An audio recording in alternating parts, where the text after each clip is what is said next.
vamos a pedir la nulidad del fallo de la Corte Suprema, porque, y esto lo tengo muy bien claro, las acciones de amparo van contra toda autoridad pública, de manera que no hay exclusión ni a jueces ni a jerarquía particular de jueces, para que cuando hay una lesión constitucional se omita de pronunciar.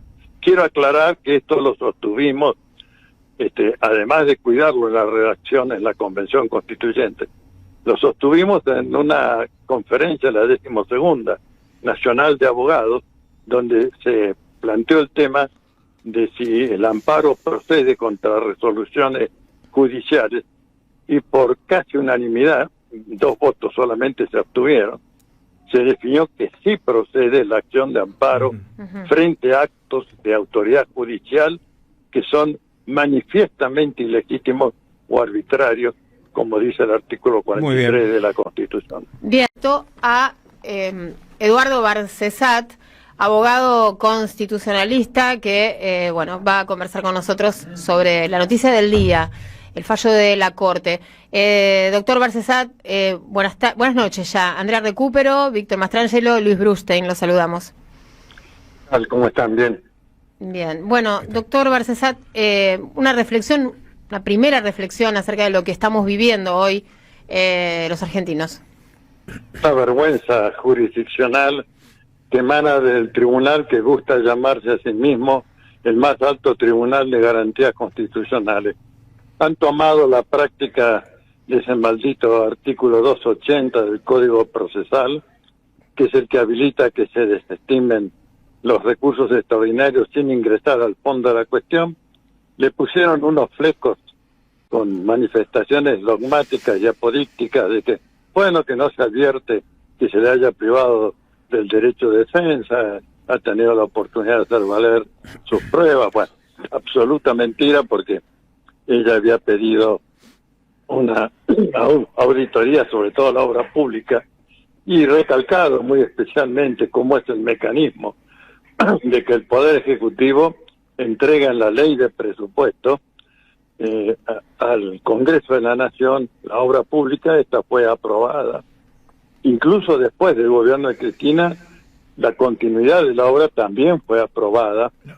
Los certificados de obra los examina primero Vialidad Nacional, luego se le gira a la jefatura de gabinete de ministros, que conforme el artículo 100 es el que le pone la orden de pago para el pago del certificado de obra. Correcto. Las pericias que se hicieron en el expediente hablaron de una absoluta correspondencia entre obra realizada, certificado de obra y, por supuesto, el pago de los mismos. De manera que es un delito imposible de ser cometido por la Presidenta, porque, repito, ella no firmó ninguna orden de pago. Claro. Y los que sí la firmaron declararon como testigos, nunca fueron molestados más que venir a prestar declaración, y dijeron, por supuesto, lo mismo que estoy diciendo.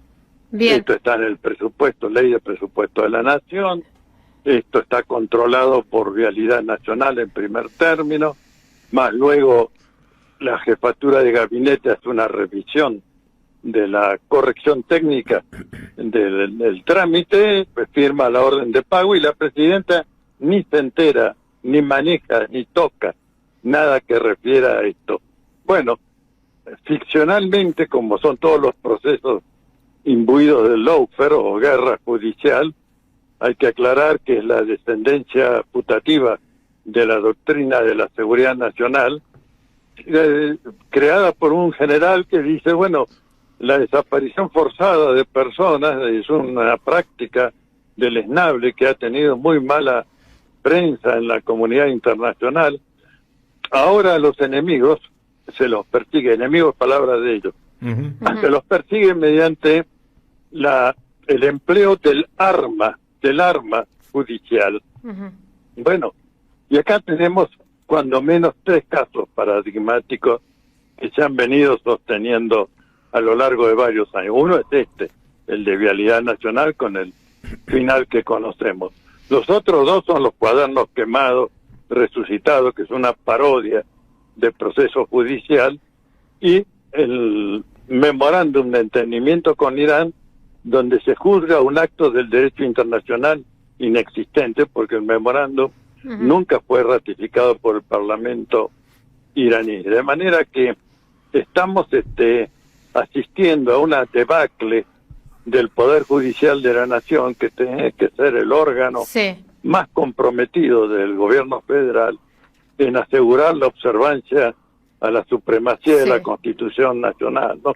Ahora, de modo que estamos no en Estado de Derecho, sino en excepcionalidad institucional.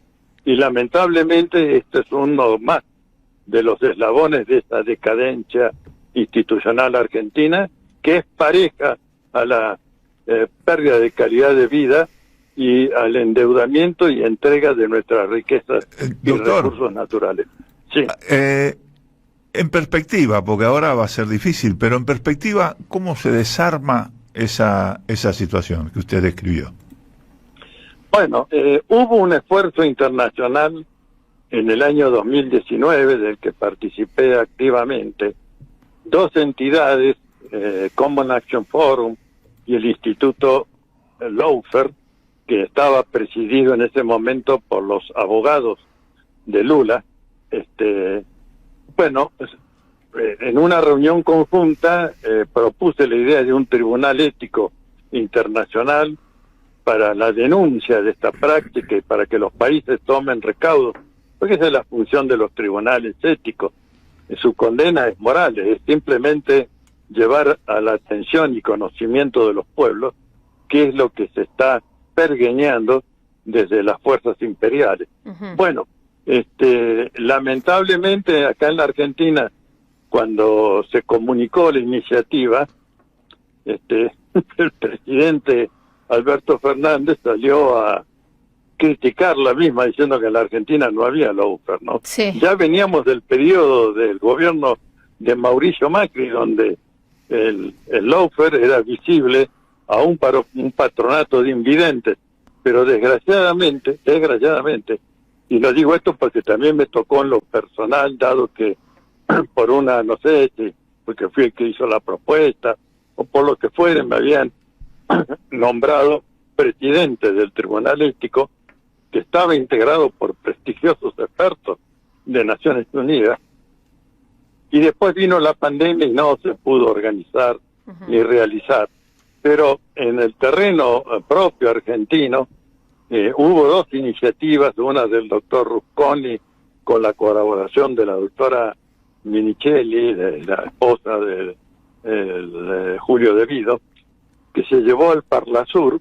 Yo también mandé al Parlasur, pero algo un poco más fuerte, que era una convención interamericana de prevención y sanción del lawfare. Doctor Barcesat, porque ya con los ejemplos de Correa, de Lula, la Argentina, obviamente era el arma directa ahora utilizada para perseguir a los gobiernos populares y progresistas. El lawfare, claro. Doctor Barcesat, le hago una consulta, y específicamente con los, digamos, organismos que hoy se cuentan a nivel de lo que se pueda generar a nivel de derecho internacional. Llámese la CIDE, llámese la Corte de la Haya. ¿Se puede hacer algo y puede tener alguna consecuencia esto si se llegara a resolver favorablemente? ¿O no tiene ninguna consecuencia?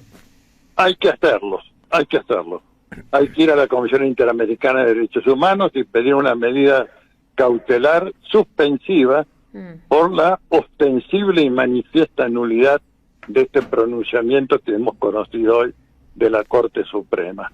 Hay que ir y denunciar esto ante la Comisión de Derechos de la ONU, también para buscar un pronunciamiento.